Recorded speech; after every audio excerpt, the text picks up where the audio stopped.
What's going on these campuses, our campuses today, is very disturbing to me. We're living through this period of a kind of, puritanical approach to thought, where certain thoughts are not acceptable anymore, and students are taking the view that, and it's really, I think, some faculty members too who are kind of egging the students on, is the idea that speech itself can be harmful.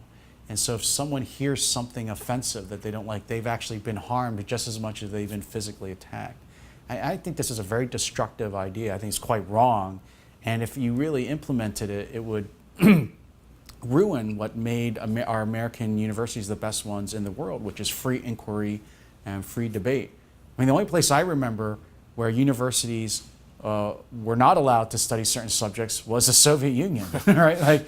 Like there was like Marxism studies in the Soviet Union. There wasn't like capitalism studies in the Soviet universities too. There are actually great books about like what was it like to be a scientist in the Soviet Union when you're not allowed to ask certain questions.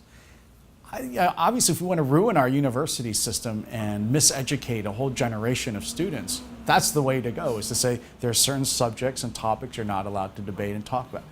Now, the one good thing, the one glimmer of hope I have is that I think the students, at least the ones that I see, are not fully convinced. And part of it is just young people don't like their elders, right? So all the administrators and the great majority, so like 95% of the faculty are all liberal Democrats. So if you're a student, of course you're going to react against that. You don't want to be like your parents. I find a lot of students are quite libertarian or even conservative in their basic principles.